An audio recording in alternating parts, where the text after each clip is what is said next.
আসসালামু আলাইকুম ওয়া রাহমাতুল্লাহি ওয়া বারাকাতুহু। আলহামদুলিল্লাহ নাহমাদুহু ওয়া নাস্তাঈনুহু ওয়া নাস্তাগফিরুহু ওয়া নাউযু বিল্লাহি মিন শুরুরি আনফুসিনা ওয়া মিন সাইয়্যাতি আ'মালিনা। من يهده الله فلا مضل له ومن يضلل فلا هادي له ونشهد أن لا إله إلا الله وحده لا شريك له وأشهد أن سيدنا وحبيبنا ونبينا ومولانا محمدا عبده ورسوله الذي أرسله بالحق بشيرا ونذيرا وداعيا إلى الله بإذنه وسراجا منيرا. أما بعد فإن خير الحديث كتاب الله وخير الهدي هدي محمد صلى الله عليه وسلم وشر الأمور محدثاتها وكل محدثة بدعة وكل بدعة ضلالة وكل ضلالة في النار. فقد قال الله تعالى في كلامه المجيد وفي فرقان الحميد: أعوذ بالله من الشيطان الرجيم. بسم الله الرحمن الرحيم. اقرأ باسم ربك الذي خلق خلق الإنسان من علق اقرأ وربك الأكرم الذي علم بالقلم. ঘুমায়ে যাইবে তুমি চিরজনমের মতো, আর তো কোনো দিন ফিরে আসবে না।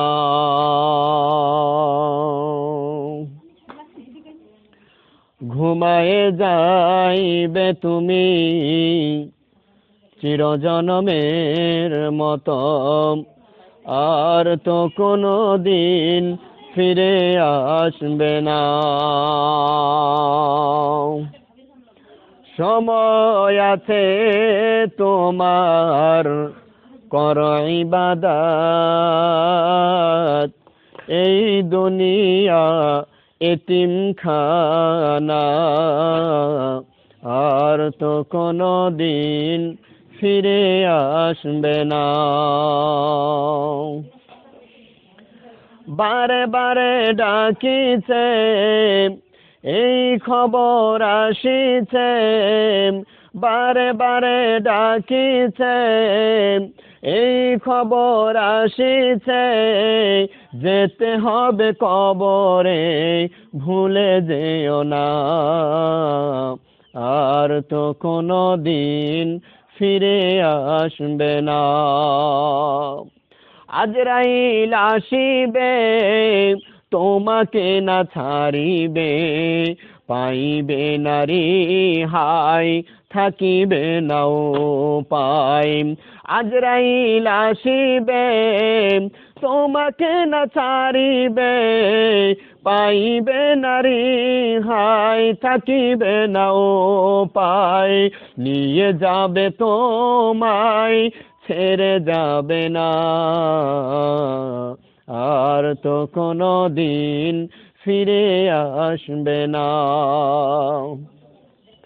যেদিন তুমি মরিবে পুত্র স্বজন আসি যেদিন তুমি মরিবে ভাই বন্ধু আসিবে মুখখানা দেখিবে ফিরে চলে যাইবে যেদিন তুমি মরিবে ভাই বন্ধু আসিবে মুখখানা দেখিবে ফিরে চলে যাইবে বন্ধুর ভালোবাসা সঙ্গে যাবে না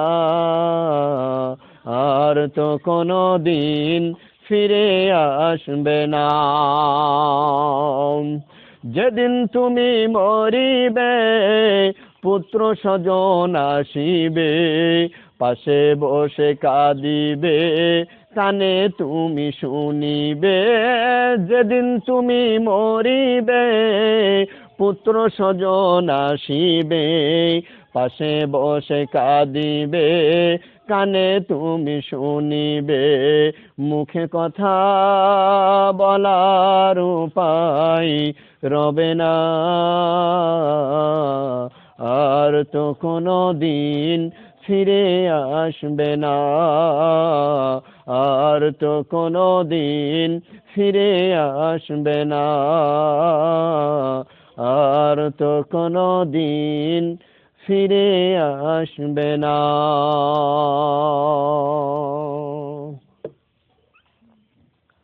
আলহামদুলিল্লাহ সমস্ত প্রশংসা সেই মহান রব্বুল আলামিনের জন্যে যিনি আমাদেরকে কিছু কোরআন হাদিস শোনানোর জন্যে আপনারা শোনার জন্য সমবেত হয়েছেন এবং আমিও শোনার জন্য আপনাদেরকে শোনানোর জন্য আমি এখানে এসেছি তো মহান রব্বুল আলামিন যে আমাদেরকে করোনার মাধ্যমে এই করোনা ভাইরাসের মাধ্যম দিয়েও আপনাদেরকে আমাকে একত্রিত হওয়ার সমবেত হওয়ার তৌফিক দান করলেন সেই কারণে মহান রব্বুল আলামিনের কাছে শুকরিয়া জ্ঞাপন করছি সকলে বলছি আলহামদুলিল্লাহ দুরূদ ও সালাম পড়ছি আমাদের শেষ নবী আখিরি নবী নবীদের নবী নবীদের সর্দার নবী মুহাম্মদুর রাসূলুল্লাহ সাল্লাল্লাহু আলাইহি সাল্লামের উপরে আল্লাহুম্মা সাল্লি আলাইহি আল্লাহুম্মা বারিক আলাইহি সম্মানিত উপস্থিতি আপনারা যে যা কাজ করবেন ইশারায় কাজ করবেন মুখ বন্ধ রেখে কাজ করবেন আমার ভাইয়েরা আমার মা বোনেরা আমি আপনাদের সামনে কোরআনুল কারীমের ভিতর থেকে 5খানা আয়াত তেলাওয়াত করেছি সে আয়াত সম্পর্কে কিছু কথা বলবো যদি আমার মাবুদ তৌফিক দেন তো ওমা তৌফিকি ইল্লা বিল্লাহ আমার মা বোনেরা আমরা এখানে আসছি কোরআন হাদিস থেকে কিছু কথা শুনবো এই কারণে ঠিক কি না আর শুনে গিয়েই যে এক কান দিয়ে প্রবেশ করাবো আর এক কান দিয়ে বের করে দিব তা নয় বরং এই জিনিসটাকে শুনে আমলে নিয়ে আসতে হবে যদি আপনারা আমলে নিয়ে আসতে পারেন তাহলে আজকের এই তালিম আজকের এই বৈঠক স্বয়ং সম্পূর্ণ বলে মনে হবে আর যদি আপনারা শুধু শুনেই চলে যান আমলে না নিয়ে আসেন তাহলে আজকে আমারও বকাটাও বৃথা হবে আপনাদের আশাটাও বৃথা হয়ে যাবে অতএব আল্লাহ রাব্বুল আলামিন আমাদের সকলকে বক্তা এবং শ্রোতা দুজনকেই যেন আমি যা বলবো আমাকে মানার তৌফিক দান করে এবং আপনারা যা শুনবেন আপনাদেরকেও যেন মানার তৌফিক দান করে সে কারণে আবারও বলছি আল্লাহুম্মা আমিন আমার মায়েরা আমি আপনাদের সামনে সূরা আলাকের 5টি আয়াত তেলাওয়াত করেছি সর্বপ্রথমে কোরআন যখন নাজিল হয় হযরত জিবরাইল আলাইহিস সালাম সর্বপ্রথমেই এই 5খানা আয়াত আল্লাহর নবীর কাছে নাজিল করেন এই 5খানা আয়াত আল্লাহ নবীর কাছে নাজিল করেন। আল্লাহ নবীর বয়স যখন 40 বছর, এই 40 বছর বয়সেই আল্লাহ নবীর কাছে জিবরাইল আমিন আসলেন কোরআন নিয়ে। আর এই কোরআন নিয়ে এসে সর্বপ্রথমে এই আয়াতখানা নাজিল করলেন। প্রথমে জিবরাইল আলাইহিস সালাম নবীজিকে বললেন ইকরা। ইকরা অর্থাৎ পড়ো। ইকরা অর্থাৎ কি? পড়ো। মুহাম্মদ বললেন আনা বিকারিন, আমি পড়তে জানি না, পড়তে পারি না। আমাদের নবী বললেন আনা বিকারিন। জিবরাইল বলছেন ইকরা, তুমি পড়ো। মুহাম্মদ বলছে আনা বিকারিন, আমি পড়তে জানি না। আবারও জিবরাইল বলছেন ইকরা, পড়ো। মুহাম্মদ আবারও বলছেন আনা বিকারিন, আমি পড়তে পারি না। মুহাম্মদকে আবার জিবরাইল বলছেন ইকরা, তুমি পড়ো। মুহাম্মদ আবারও বলছেন আনা বিকারিন, আমি পড়তে জানি না, পড়তে পারি না। তখন জিবরাইল আলাইহিস সালাম পুরা আয়াতটুকু বললেন ইকরা বিসমি রব্বিকাল্লাযী খালাক, পড়ো তোমার প্রভুর নামে যিনি তোমাকে সৃষ্টি করেছেন। তখন মুহাম্মাদের মুখ দিয়ে অটোমেটিকলি বের হচ্ছে ইকরা বিসমি রব্বিকাল্লাযী খালাক। এই দ্বারা আমরা বুঝতে পারি দুনিয়ার কোনো বাংলা ইংরেজি শিক্ষাকে এখানে বোঝানো হয়নি। প্রথমে জিবরাইল বললেন ইকরা, তুমি পড়ো, কিন্তু কি পড়ো এ কথাটা উল্লেখ সেখানে হয়নি। এ কারণে মুহাম্মদ বললেন আনা বিকারিন, আমি পড়তে পারি না। দ্বিতীয়বারও বললেন ইকরা, এখানেও কোনো পড়ার উল্লেখ হয়নি যে কি সাবজেক্টে পড়বা তুমি পড়ো। এখানে যখন পড়ার কোনো সাবজেক্ট হয়নি তখন মুহাম্মদ বললেন আনা বিকারিন, আমি পড়তে পারি না।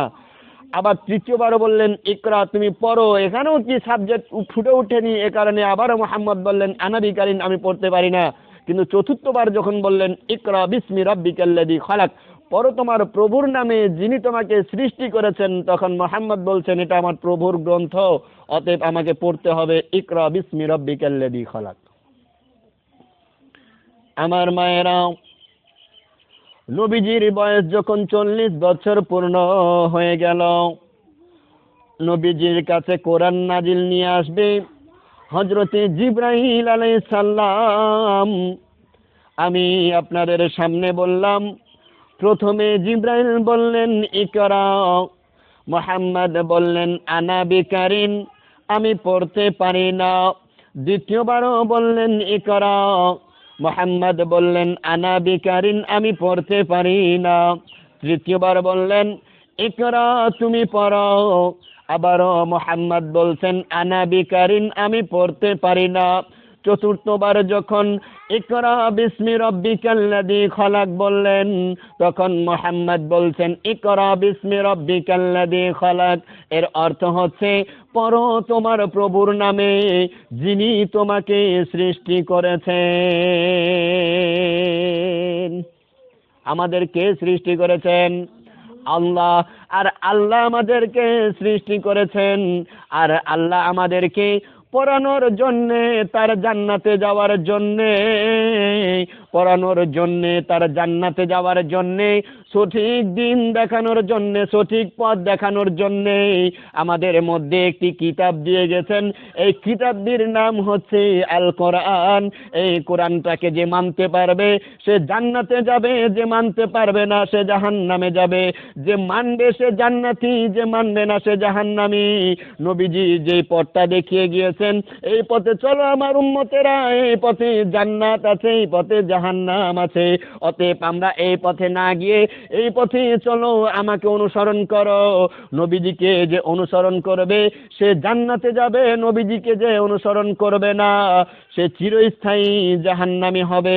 এখন আমার মা বোনেরা, এখন আপনাদের সামনে আমার বক্তব্য, আমরা কি কোরআন হাদিস মানবো, নবীজির কথা মানবো, না কোরআন হাদিসের বাইরে চলবো, নবীজির কথার বাইরে চলবো? কোরআন হাদিস মেনে চলতে হবে।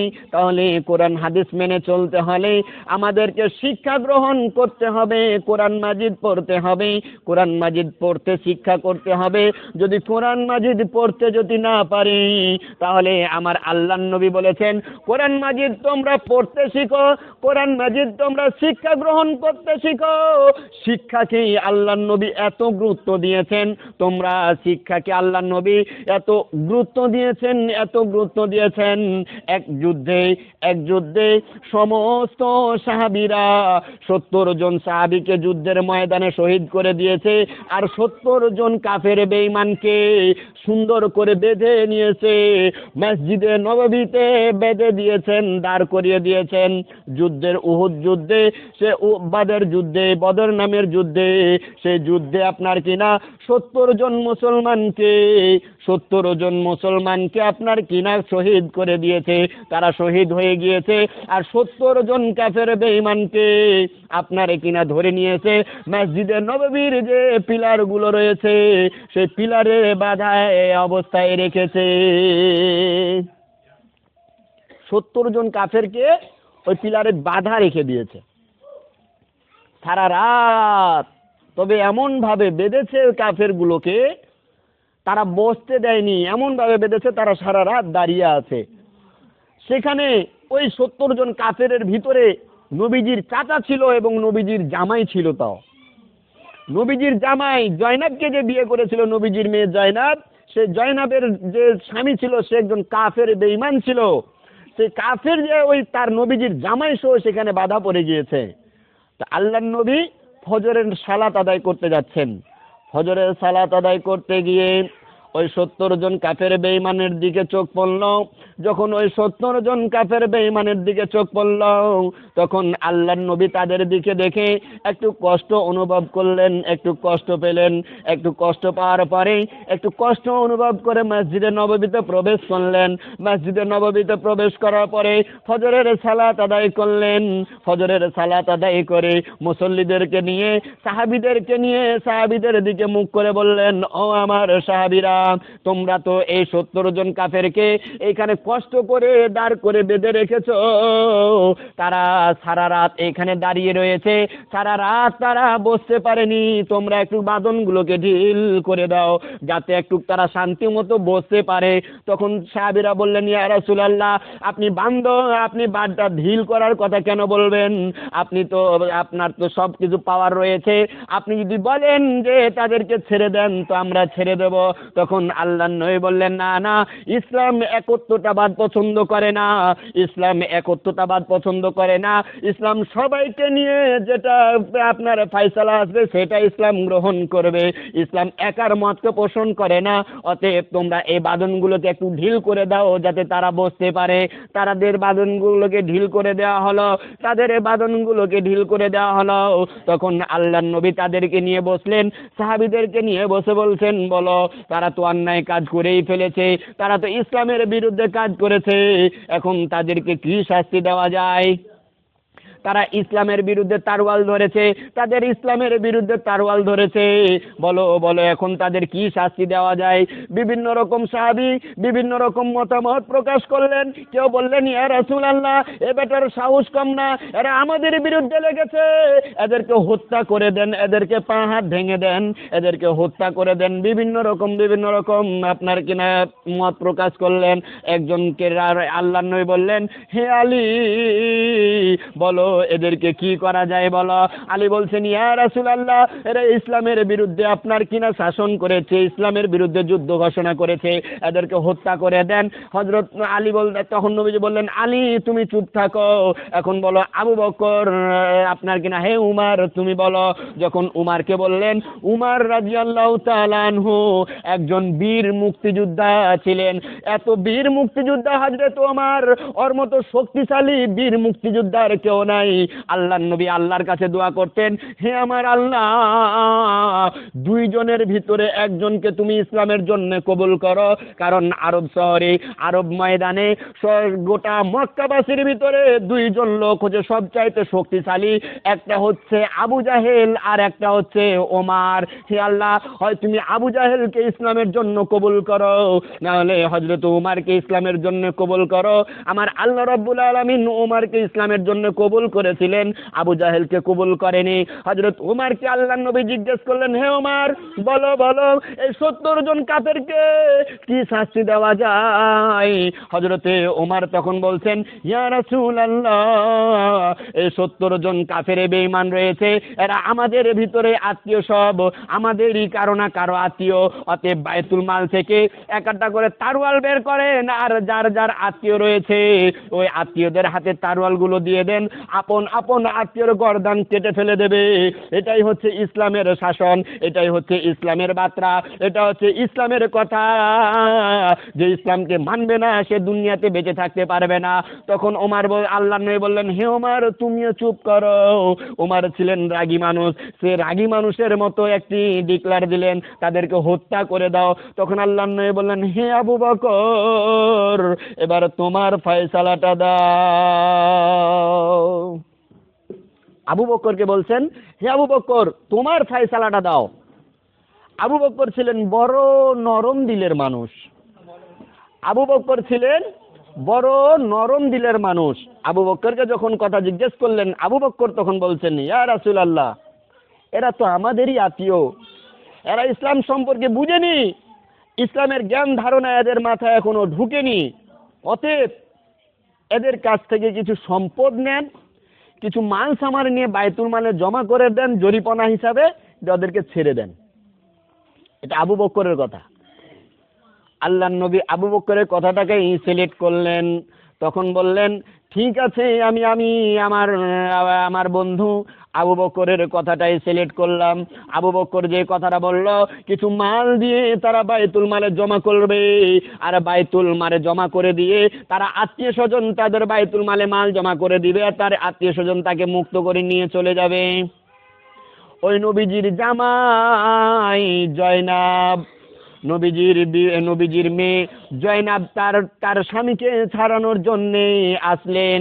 আর নবীজির মেয়ে জয়নাব যখন তার স্বামীকে মুক্ত করার জন্য আসলেন, জয়নাবের কাছে কিছুই নাই, জয়নাব তার গলার থেকে একটি হারকে খুলে নবীজির হাতে দিলেন। যখন ওই হারটি নবীজি হাতে দেখলেন, নবীজি ওই হারটি দেখে এত কান্না করছেন, ওই নবীজির কান্না দেখে সমস্ত সাহাবীরাও কান্নায় বেকুল হয়ে পড়লেন। তখন সাহাবীরা বললেন, ইয়া রাসূলুল্লাহ, এই হারটি আপনার বাইতুল মালে জমা রাখার দরকার নাই, এই হারটি আপনার মেয়েটাকে আপনি দিয়ে দেন, আপনার জামাতাটাকেও মুক্তি করে দেন। আল্লাহর নবী বললেন, না না না, ইসলাম কাউকে একত্রবাদ পছন্দ করে না। ইসলাম যেটা ডিক্লার দিয়েছে, মাল দিয়ে তাদের আত্মীয় স্বজনকে মুক্তি দেবে। আমি তো এই হারের মহব্বতে কাঁদিনি, এই হারটা দেখে আমার বিবি খাদিজার কথা মনে চলে এসেছে। কারণ এই হারটা ছিল আমার বিবি খাদিজার। এই খাদিজার হারটা আমার মেয়েকে জয়নাবকে দিয়েছিলাম, আর জয়নাব তার স্বামীকে মুক্ত করার জন্য এই হারটা আমার হাতে দিয়েছে। এই হারটা দেখে আমার বিবির কথা মনে চলে এসেছে, এই কারণে আমার চোখ দিয়ে পানি এসেছে। এই কথা বলে নবীজি বাইতুল মালে হারটাকে ছুঁড়ে ফেলে দিলেন, বাইতুল মাল থেকে হারটা নিলেন না। এটাই হচ্ছে শিক্ষা। তখন জয়নাব তার স্বামীকে নিয়ে চলে গেল। সমস্ত লোকেরা কিছু মাল দেয়, তাদের আত্মীয় স্বজনকে নিয়ে যায়, কিছু মাল দেয়, তাদের আত্মীয় স্বজনকে নিয়ে চলে যায়। কিন্তু একটি লোক, প্রায় 5-7টি লোক আটকা পড়ে গেল। ওদের আত্মীয় স্বজনও নাই, ওদের মাল সামগ্রীও নাই, ওদের মুক্ত করার মতো কোনো লোক নাই। ওদেরকে যে মুক্ত করবে এইরকম কোনো লোক নাই। আল্লাহ নবী তাদের কাছে গেলেন, যে বলছেন, কি ব্যাপার, তোমাদের আত্মীয় স্বজন নাই? তোমাদের কি মুক্ত করার মতো কোনো সম্পদ নাই? তখন তারা বলছেন, ইয়া রাসূলুল্লাহ, আমাদেরকে মুক্ত করার মতো কোনো লোক নাই, আত্মীয় স্বজন নাই। তখন আল্লাহ নবী বললেন, ঠিক আছে, তোমরা কি কেউ লেখাপড়া জানো? তখন তারা বললেন, হ্যাঁ ইয়া রাসূলুল্লাহ, আমরা লিখতে জানি, পড়তে জানি। তখন নবীজি বললেন, ঠিক আছে, আমার কিছু নিরক্ষর সাহাবী রয়েছে, এই সাহাবীদেরকে তোমরা শিক্ষা দিয়ে দাও, শিক্ষা দিয়ে 1 মাস তোমরা শিক্ষা আমার নিরক্ষর সাহাবীদেরকে শিক্ষা দিয়ে দাও, এটাই তোমাদের জন্য মুক্তিপণ হিসাবে ঘোষণা হলো।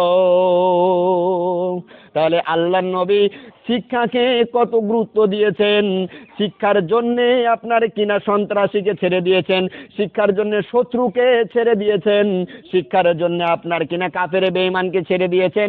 অতএব আমার মা বোনেরা, শিক্ষা করার দরকার আছে না নাই? আমার মায়েরা, ইসলাম ধর্ম কবুল করার জন্যে, ইসলাম ধর্ম এত একটি বৃহত্তম ধর্ম, এই ধর্ম কবুল করার জন্যে, এই ধর্ম কবুল করার জন্যে আর কোরআন শিখানোর জন্যে, কোরআন শিখার জন্যে একটি হিন্দু মেয়ে এত পাগল হয়ে গেল, এত উম্মাত হয়ে গেল, এত উম্মাত হয়ে গেল কোরআন শিখানোর জন্যে, কোরআন শিখবে তার জন্যে। আপনার কিনা সেই মেয়েটি কলেজে পড়ে, একটি হিন্দু মেয়ে কলেজে পড়ে, সেই মেয়েটি আপনার কিনা কলেজে পড়ে, তার মুসলমান বান্ধবী, সে একটা মুসলমান মেয়ের সাথে তার বান্ধবী হয়ে গিয়েছে, বন্ধু বান্ধব লাগে কি নাই, বান্ধবী হয়ে গিয়েছে। ওই মুসলমান মেয়েটা হিন্দুদের বাসা যায়, আর হিন্দু মেয়েটা মুসলমানের বাসা যায়। একদিন মুসলমান মেয়েটা হিন্দুদের বাসা গেল, মুসলমান মেয়েটা হিন্দুদের বাসা গেল, বান্ধবী রে তোদের বাসা যাব চল, নিয়ে গিয়েছে। ঘরের ভিতরে ঢুকে দেখছে দেবদেবীর মূর্তি, ঘরের ভিতরে ঢুকে দেখছে দেবদেবীর ছবি। তখন মুসলমান মেয়েটা বলছে, বান্ধবীর কি ব্যাপার, এগুলো কি, এই ছবিগুলো কি? তখন মেয়েটা বলছে, হিন্দু মেয়েটা বলছে, বান্ধবী রে এগুলো আমাদের ঠাকুর দেবতা, হ্যান ত্যান আবি যাবি 12 বিটকেল, ওদের যা ধর্ম সে তা বলল, ওদের যা ধর্ম সেটা কি বলল। মুসলমান মেয়েটা এগুলো দেখে খাওয়া দাওয়া করে বন্ধু বান্ধবীর বাড়ি গিয়েছেন, ঘুরে ফিরে চলে এসেছেন। একদিন মুসলমান মেয়েটার বাসায় হিন্দু মেয়েটা গেলেন, মুসলমান মেয়েটার বাসায় হিন্দু মেয়েটা গেলেন।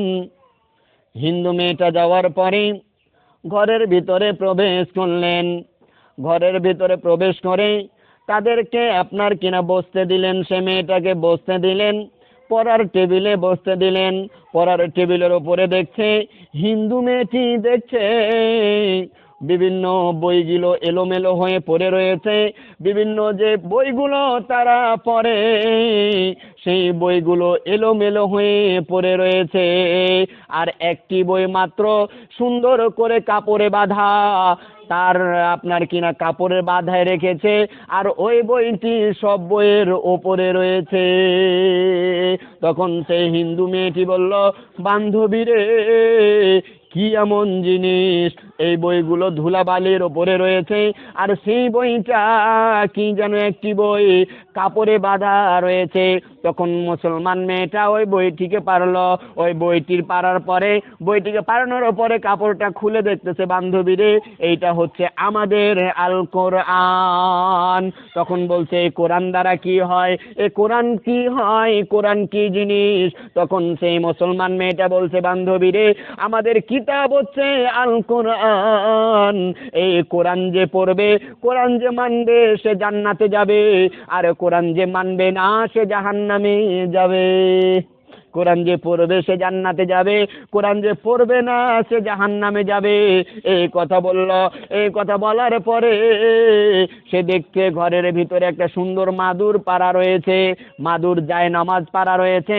যায় নামাজটা দেখে তার বান্ধবী বলল, হিন্দু মেয়েটা বলল, বান্ধবী রে এইটা কি জিনিস? তখন বলছে, এইটা আপনাদের যায় নামাজ, এই যায় নামাজের ওপরে বসে আমরা সালাত আদায় করি, দিনে 5 ওয়াক্ত সালাত পড়ি। শুধু দিনে 5 ওয়াক্ত সালাত নয়, গভীর রাত্রিতে উঠে আমরা তাহাজ্জুদের সালাত আদায় করি, আমরা এর উপরে বসে সালাত আদায় করি। তখন বলছে, সালাত আবার কি, নামাজ আবার কি?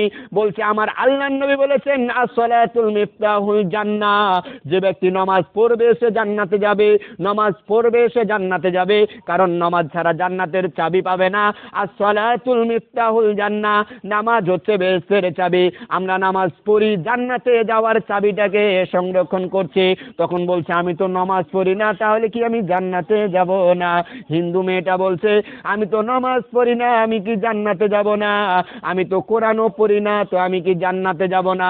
তখন হিন্দু মেয়েটা মুসলমান মেয়েটা বলছে বান্ধবীরে, তোদের আছে স্বর্গ আর নরক, আর আমাদের আছে জান্নাত আর জাহান্নাম। তোদের আছে স্বর্গ আর নরক, আর আমাদের আছে জান্নাত আর জাহান্নাম। আমাদের জান্নাত মানে শান্তির জায়গা, আর জাহান্নাম মানে কষ্টের জায়গা। তখন হিন্দু মেয়েটি বলছে বান্ধবীরে, আমি কি তোদের জান্নাতে যেতে পারবো না? আমি কি তোদের জান্নাতে যেতে পারবো না? তখন সেই মুসলমান মেয়েটা বলছে বান্ধবীরে, জান্নাতে যদি যেতে চাস তাহলে তোদের ধর্ম ছেড়ে আমাদের ধর্মে আসতে হবে, আমাদের মতো চলতে হবে, কোরআন পড়তে হবে, নামাজ পড়তে হবে, পর্দা পশিদা করতে হবে, গান বাজনা শোনা যাবে না, ঢাক ঢোল বাজানো যাবে না, ইসলামের মতো চলতে হবে, পর্দা করতে হবে, মাথা থেকে পা পর্যন্ত আপনার কিনা পর্দা করতে হবে। তখন সে মেয়েটি বলছে বান্ধবীরে, জান্নাতে এইরকম সুখ রয়েছে। তখন সেই মুসলমান মেয়েটা জান্নাতের বর্ণনা দিচ্ছেন, জান্নাতে এইরকম রয়েছে, এইরকম রয়েছে। আর একদিন কোনো সময় যদি পাই আপনাদের সামনে জান্নাত এবং জাহান্নাম নিয়ে আলোচনা করব, আজকে অতটুকু সময় নাই। জান্নাতের এসে বর্ণনা দিলেন, জান্নাতের বর্ণনা দিয়ে বলছেন জান্নাত এইরকম এইরকম। বান্ধবীরে জাহান্নাম কি রকম? জাহান্নামের বর্ণনা দিলেন, জাহান্নাম এইরকম এইরকম। তখন ওই জান্নাতের শান্তির কথা শুনে আর জাহান্নামের ভয়ের কথা শুনে সেই হিন্দু মেয়েটা বলছে বান্ধবীরে, আমাকে আর ভালো লাগে না, আমাকে জান্নাতে যাওয়ার পথ দেখাও। আমার মন হয়েছে দেওয়ানা, কিছু ভালো লাগে না, মনে হয় যাই সোনার মদিনা। আমার মন হয়েছে দেওয়ানা, কিছু ভালো লাগে না, মনে হয় যাই সোনার মদিনা। মদিনা শরীফের পাক মাটি চোখে মুখে বুকে মাটি, মদিনা শরীফের পাক মাটি চোখে মুখে বুকে মাটি, সেই মাটিতে শুয়ে আছে দয়ার নবী, সেই মাটিতে শুয়ে আছে দয়ার নবী। আমার মন হয়েছে দেওয়ানা, কিছু ভালো লাগে না, মনে হয় যাই সোনার মদিনা। আমার মন হয়েছে দেওয়ানা, কিছু ভালো লাগে না, মনে হয় যাই সোনার মদিনা।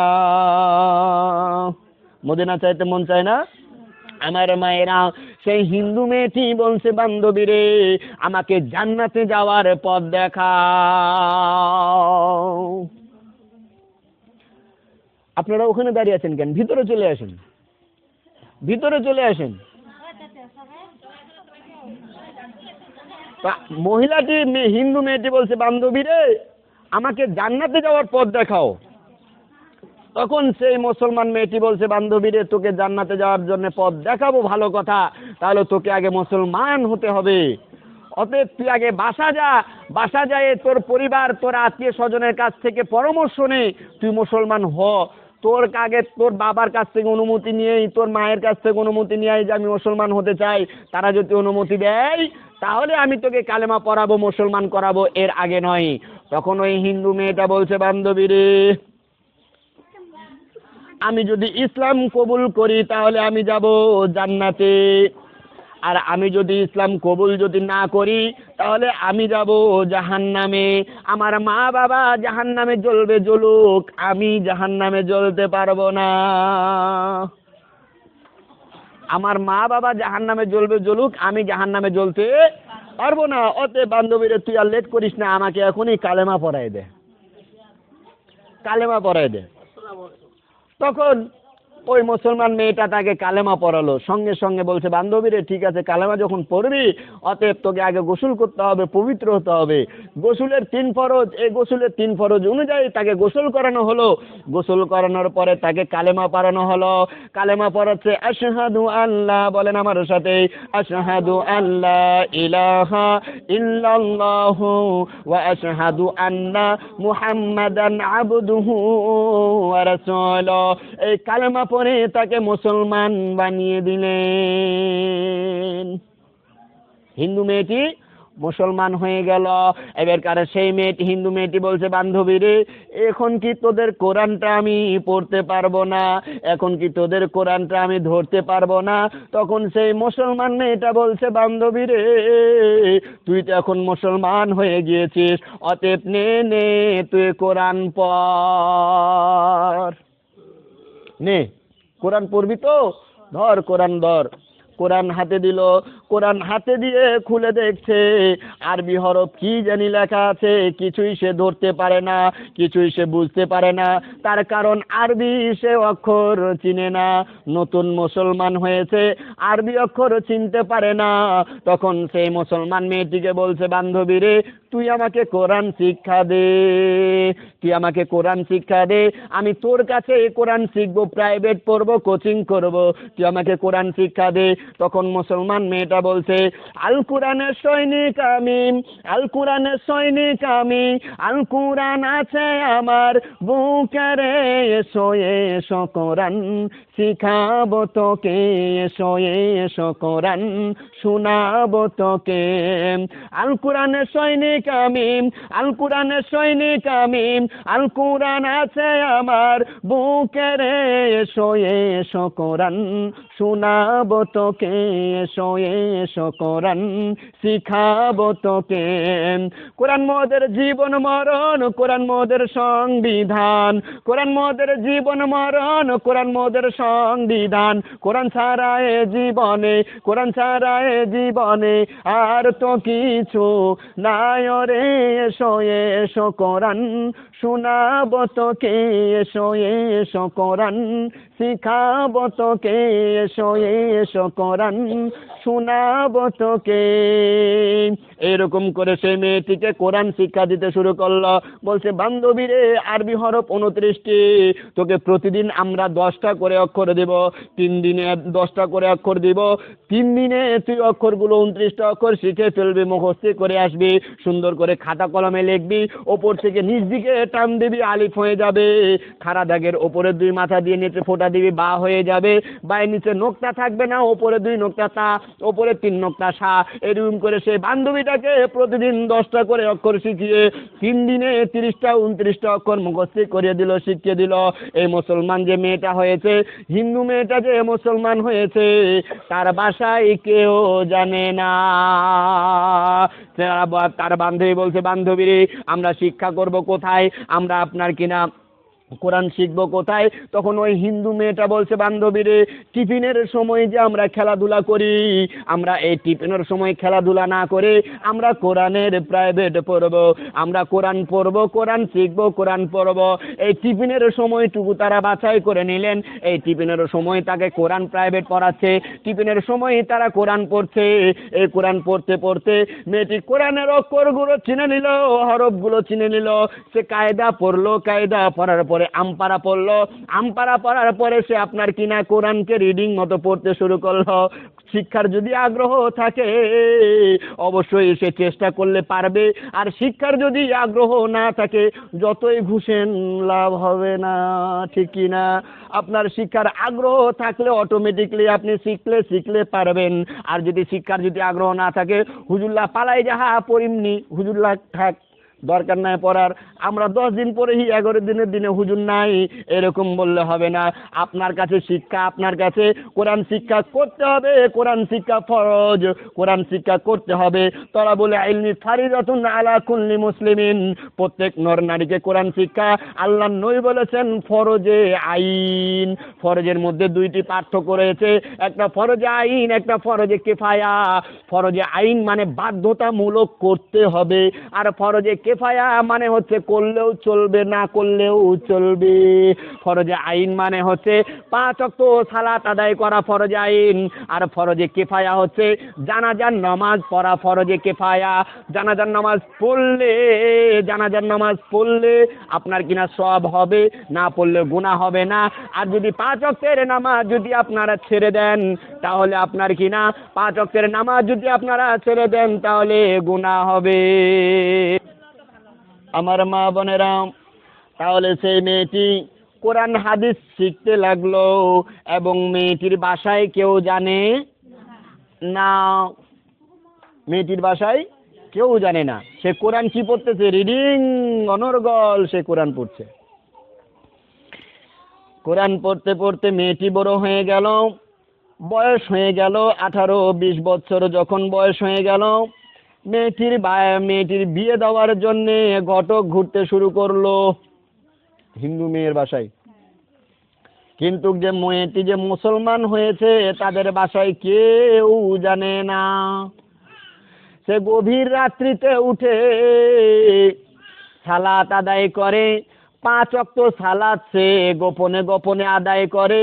বাসায় কেউ জানে না, কেউ জানে না, মা জানে না, বাবা জানে না। সে জান্নাতে যাওয়ার জন্যে জান্নাতে প্রবেশ করানোর জন্যে সে নিজে নিজে কষ্ট করে 5 ওয়াক্ত সালাত পড়েছে। 5 ওয়াক্ত সালাত শুধু নয়, গভীর রাত্রিতে কনকনা শীতে উঠে রাত্রিতে ঠান্ডা পানিতে উজু করছে, উজু করে সালাত আদায় করছে। আর আজকের মা বোনেরাকে যদি বলি, মা আপনি উজু জানেন, তখন আজকের মেয়েরা বলবে, বাবা উজু উজু উজু ঘপা ঘপ, বাঁশের তনে ঠান্ডা পানি, ওরে বাপরে বাপ, এত ঠান্ডায় ফেরে কেউ উজু করে নামাজ পড়ে নাকি? মা আপনি গোসল জানেন, বলেন তো গোসলের কয় ফরজ? তখন বলছে গোসলের বাবা 3 ফরজ। আমি বললাম কি কি বলেন তো? বলছে ইন্নি বিন্নি তিন্নি পাক, 3 ডুবে শরীর পাক, নাওয়াইতুন কসরা, সাবান দিয়া কসরা, জোরে কর নাউজুবিল্লাহ। 3 ফরজ ঠিক বলছে, 3 ফরজ ঠিক বলছে। ইন্নি বিন্নি তিন্নি পাক, 3 ডুবে শরীর পাক। হ্যাঁ, মা আপনি নামাজ পড়েন কি? মা আপনি নামাজ পড়েন, কয় ওয়াক্ত নামাজ পড়েন? তখন বলছে বাবা নাওয়াইতুন সালাতে, কাম কাজের জ্বালাতে 5 ওয়াক্তের নামাজ 1 ওয়াক্তে, আল্লাহ মাফ করে দিচ্ছে এমনিতেই দিয়ে। কাম কাজ করানোর কারণে 5 ওয়াক্তের নামাজ 1 ওয়াক্তে করে দিয়েছেন আপনারা।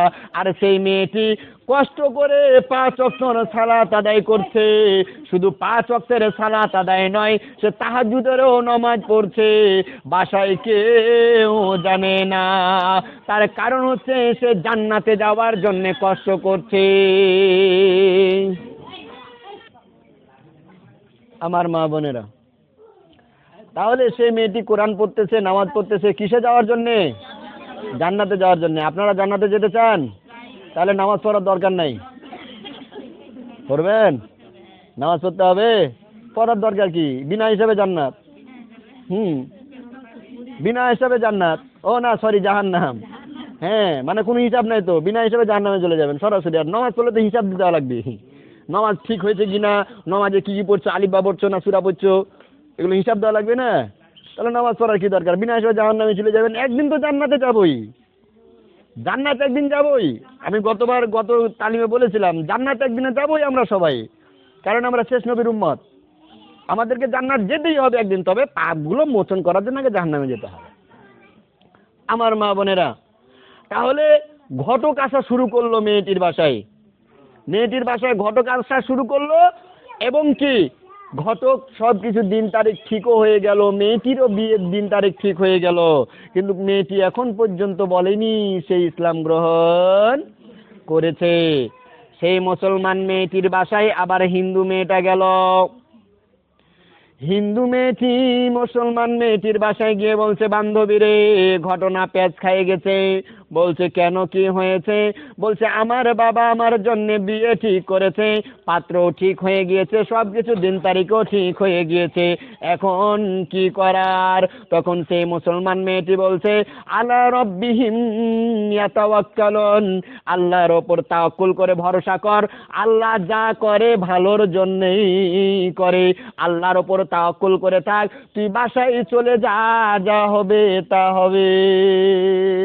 সেই মুসলমান মেয়েটি বলছে, আলা রব্বিহিম ইয়াতাওয়াক্কালুন, আল্লাহর ওপর তাওয়াক্কুল করো, ভরসা করো, যা হবে আল্লাহ দেখে নেবে। সেই আলা রব্বিহিম ইয়াতাওয়াক্কালুনের ওপর ভরসা করে সে মেয়েটি বাসায় চলে গেল। মেয়েটি বাসায় চলে যাওয়ার পর বিয়ের দিন শুরু হয়ে গিয়েছে। বিয়ের দিন শুরু হয়ে গেল। মেয়েটি বাসায়ের ভিতরে আপনার কিনা ঘরের দরজা বন্ধ করে দিয়ে সে মধুর সুরে কোরআন পড়ছে, আর রহমান আল্লামা আল কোরআন খলাকাল ইনসান আল্লামাহুল বায়ান। সে মধুর সুরে কোরআন পড়ছে, এইদিকে বরযাত্রী আসার সময় হয়ে গিয়েছে। বরযাত্রী আসার সময় হয়ে গিয়েছে। এই জন্য তার বাবা তখন বলছে, যাও তোমার বান্ধবীকে সাজিয়ে নিয়ে আসো। তার বান্ধবীদেরকে বলছে, অমুক কাপড়, অমুক ঘরে কাপড় আছে, ড্রেসিং রয়েছে, তোমার বান্ধবীর কাছে যাও, তোমাদের বান্ধবীর কাছে যাও, তাকে আপনার কিনা সাজুগুজু করে নাও। তার বান্ধবীর ঘরের কাছে গেল। ঘরের কাছে গিয়ে দেখছে দরজা বন্ধ, দরজা খোলে না। বান্ধবীরা ডাকে যাচ্ছে, দরজায় বাড়ি দিচ্ছে। সে মেয়েটি দরজা খোলে না। সে কোরআন পড়তে পড়তে আল্লাহর প্রেমে পাগল হয়ে গিয়েছে, কোরআনের প্রেমে পাগল হয়ে গিয়েছে।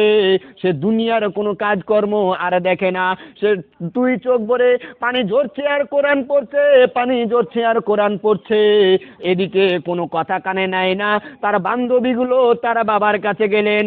তার বাবার কাছে গিয়ে বলছেন, চাচা গো, আমার বান্ধবীর, আপনার মেয়ের কি হয়েছে জানি না, দরজায় এত ডাকতেছি কথা শুনে না, দরজায় বাড়ি দিচ্ছি সে কোনো মনে আমাদের কথা শুনতেছে না।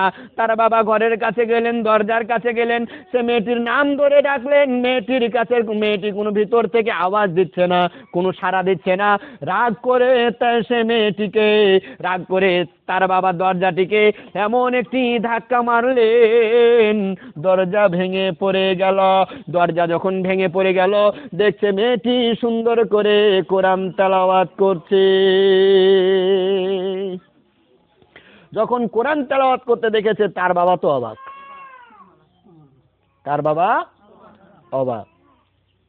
শুধু কোরআন পড়ছে তা নয়, জায়নামাজের উপরে বসে কোরআন পড়ছে। যখন এই দৃশ্যটা দেখলো, তার বাবা তো অবাক হয়ে গেল। অবাক হয়ে গিয়ে সেই মেয়েটাকে বলল, মা, তুই এটা কি করেছিস? তখন সে মেয়েটি বলছে, বাবা, আমি জান্নাতে যাওয়ার জন্যে ইসলাম ধর্ম কবুল করেছি। বলছে, তুই ইসলাম গ্রহণ কবুল করলি কখন?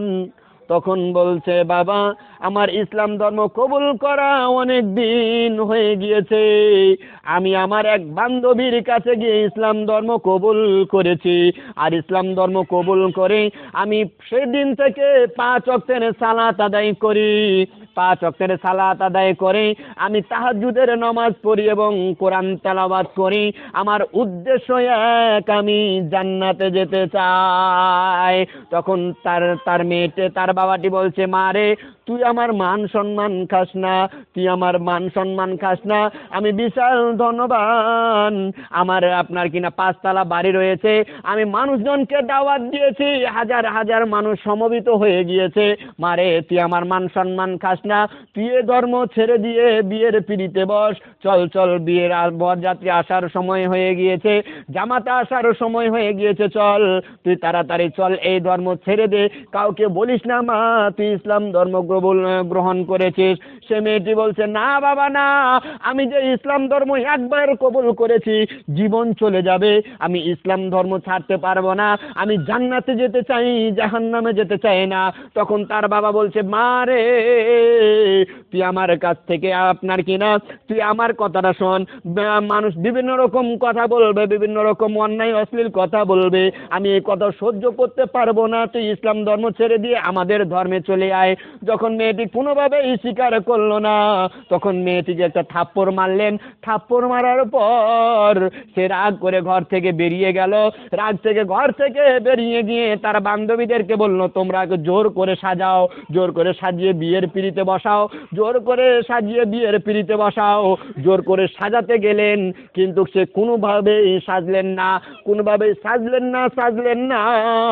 বান্ধবীদেরকে হটিয়ে দিয়ে সে অন্য একটি রুমে কোরআনটাকে এবং জায়নামাজটাকে নিয়ে অন্য একটি রুমের ভিতরে ঢুকে গেলেন।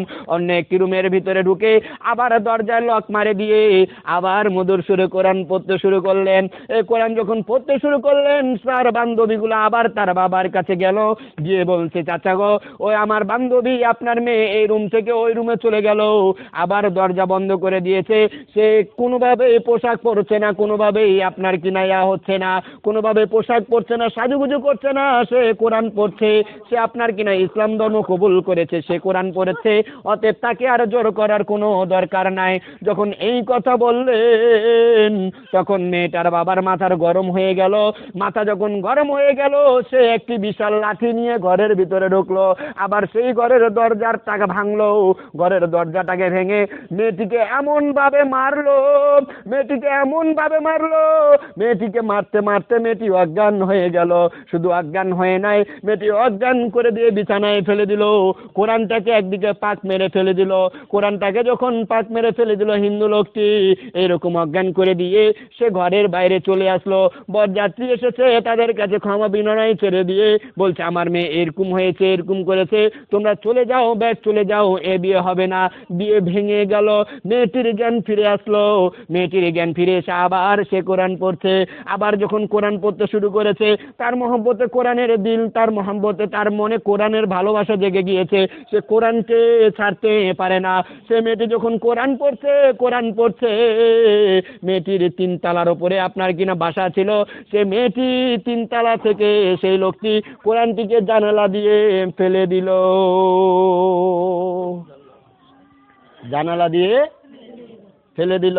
তখন সে মেয়েটি বলছে, বাবা গো, তুমি একটি কোরআন ফেলেছ, ইসলাম তো আপনার কিনা জয়ী হয়ে গিয়েছে, ইসলাম জয়ী হয়ে গিয়েছে, ইসলাম এখন আমাদের কাছে জয়ী হয়ে রয়েছে, তুমি একটি কোরআন ফেলেছ তো কি হয়েছে, গোটা বিশ্বে হাজার হাজার কোরআন রয়েছে, গোটা বিশ্বে কোটি কোটি কোরআন রয়েছে, চিরদিন এই দুনিয়ায় হয়েছে হায় কোরআনের জয়। কিসের জয়?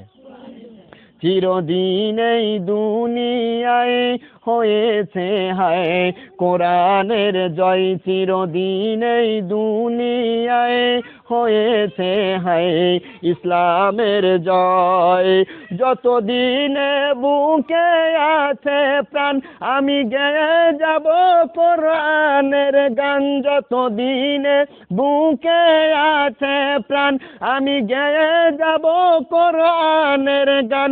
তাতে কি যে হবে কে বাধা দিবে, তাতে কি যে হবে কে বাধা দিবে, কোনো বাধা বিঘ্ন মানব না হায়, চিরদিনে দুনিয়ায় হয়েছে হায় ইসলামের জয়, চিরদিনে দুনিয়ায় হয়েছে হায় কোরআনের জয়। যুগে যুগে দিনের কারণে, যুগে যুগে দিনের কারণে মরণের কেউ করেনি ভয়, চিরদিনেই দুনিয়ায় হয়েছে হায় কোরআনের জয়, চিরদিনেই দুনিয়ায় হয়েছে হায় ইসলামের জয়।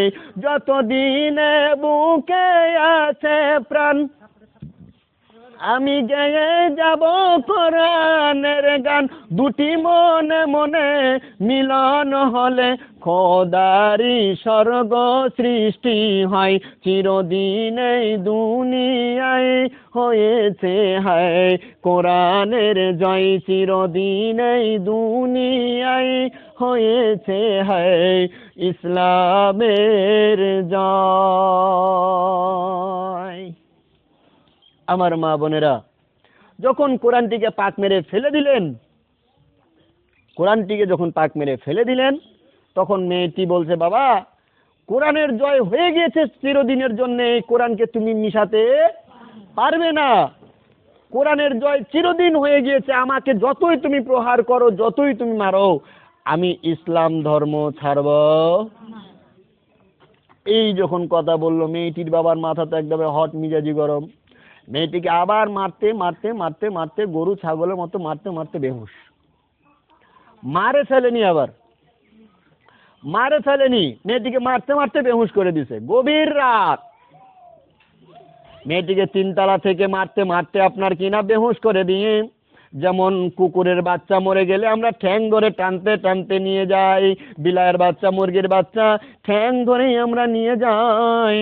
সেই মেয়েটিকে আপনার কিনা মারতে মারতে অজ্ঞান করে দেওয়ার পর পা দুইটাকে তার বাবা ধরেছে গভীর রাত্রিতে, সিঁড়ি থেকে নামাচ্ছে, পা ধরে টানতে টানতে সিঁড়ি থেকে নিয়ে যেতে যেতে বহুদূর নিয়ে চলে গেল।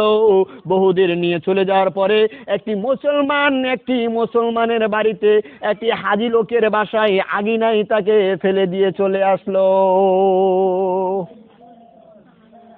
সেই লোকটি কি করলো, তার মেয়েটাকে একটি মুসলমানের বাসায় ফেলে দিয়ে চলে আসলো। তারও মাথায় বুদ্ধি আছে যে মুসলমান যেহেতু হয়ে গিয়েছে আর কোরআন ধর্ম ইসলাম ধর্ম ছাড়বে না, অতএব তাকে একটি মুসলমানের বাসায় রেখে আসে, একজন ভালো লোকের বাসায় রেখে আসলেন।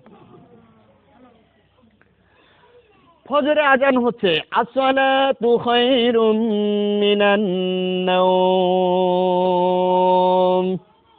হাজি মানুষের ঘুম ভেঙে গেল। ওই হাজি মানুষ ঘুম ভেঙে উঠে উজু করবে, উজু করার জন্য বাইরে বের হলেন। দেখছে তার আগিনায় একটি আপনার কিনা অজ্ঞান অবস্থায়, রক্ত বিরক্ত অবস্থায়, ক্ষত অবস্থায় একটি মেয়ে পড়ে রয়েছে। বড় একটি মেয়ে পড়ে রয়েছে, ইয়ং একটি মেয়ে পড়ে রয়েছে। সেই মেয়েটির মুখে পানি ছিটা দিলেন, মেয়েটির জ্ঞান ফিরে আসলো। মেয়েটিকে জিজ্ঞেস করলেন, মা তোমার নাম কি? মেয়েটা তার নাম বলল। মা তোমার বাসা কোথায়? তার বাসার ঠিকানা বলল। তখন মেয়েটি বলছে, লোকটি বলছে, মা তুমি এখানে কি করে আসলে? তখন সেই মেয়েটি পুরো কাহিনী সেই বৃদ্ধ সেই হাজি মানুষটিকে বললেন। সে হাজি মানুষটিকে বলে দেওয়ার পর তখন সেই মেয়েটি বলছে বাবা ফজরে আজান দিয়েছে, আমাকে একটু পানি দেন, আমি উজু করে সালাত আদায় করব। আপনি আমাকে পানি দেন, উজু করে সালাত আদায় করব। সেই মেয়েটিকে পানি দিল, পানি দিয়ে সালাত আদায় করার জন্য একটি রুমের ভিতরে প্রবেশ করিয়ে দিলেন। যাও মা তুমি সালাত আদায় করো। এইদিকে ওই হাজি মানুষের আরো নিজের দুইটা মেয়ে রয়েছে, তার স্ত্রী রয়েছে। তারা দুইটা মেয়েকে বলল, মা ওঠ, মা ওঠ, ফজরের আজান হয়ে গিয়েছে মা, আর শুয়ে থাকা চলবে না। তার স্ত্রীকে বলল, ও আমার প্রাণের বিবি, ফজরে আজান হয়ে গিয়েছে, আর ফুলের বিছানায় নয়, এখন তোমরা ঘুম থেকে উঠে যাও, ফজরের সালাতের জন্য প্রস্তুতি নাও, কারণ নামাজ চাইতে আপনার ঘুমের চাইতে নামাজ উত্তম। উঠো উঠো তোমরা নামাজ পড়তে চলো, উঠো উঠো তোমরা নামাজ পড়তে চলো।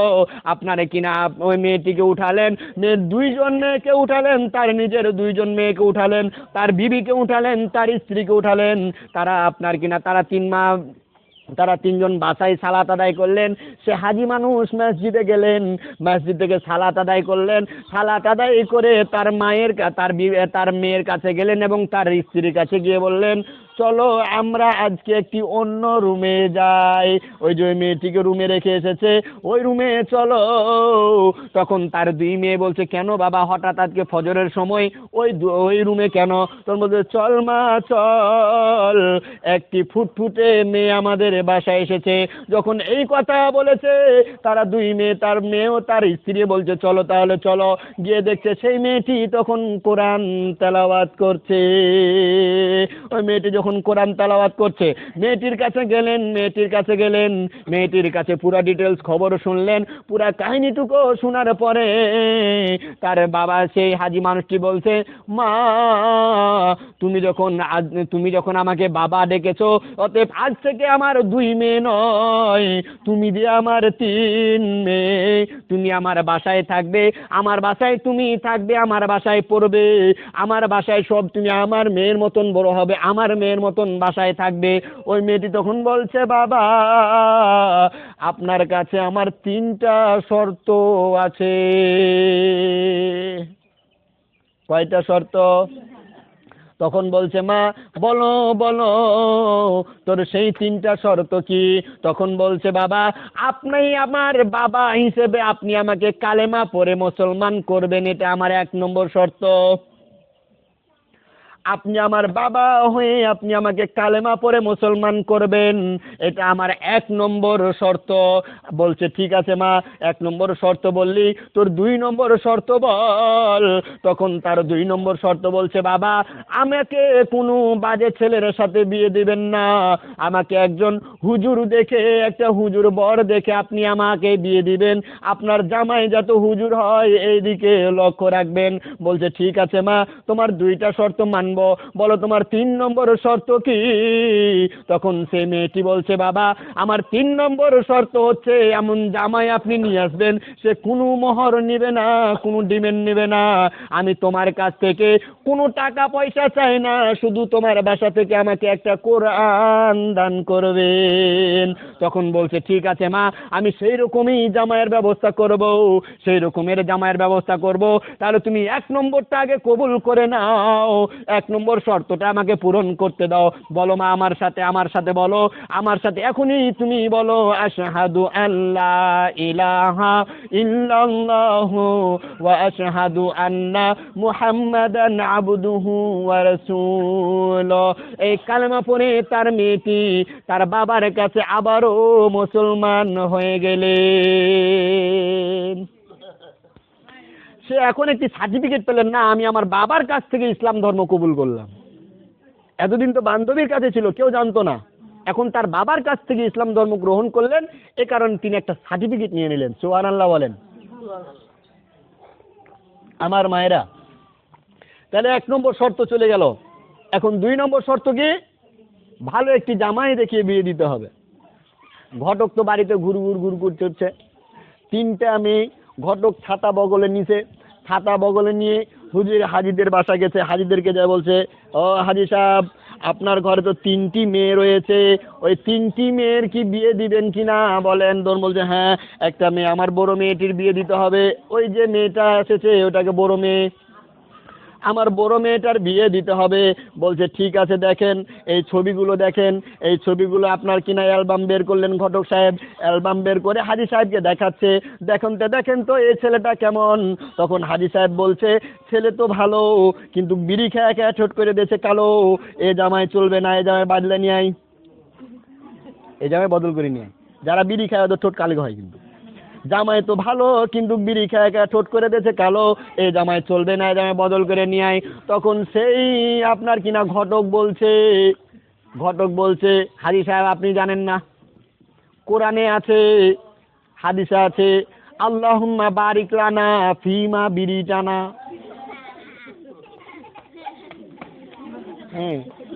আল্লাহুম্মা বারিক লানা ফিমা বিরিটানা।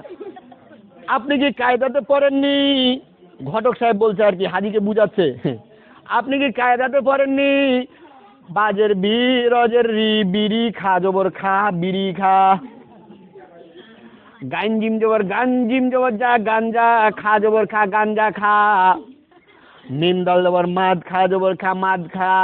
যখন ঘটক এই গাঞ্জা খা, বিড়ি খা, মদ খা বললো, তখন আপনার কিনা হাজি সাহেব বলছে যদি কায়দাতে বিড়ি খা, গাঞ্জা খা, মদ খা পড়ে থাকি, তাহলে তো কায়দাতে এটাও পড়েছি, গাইন পেস গু খেয়ে জবর খা, গু খা।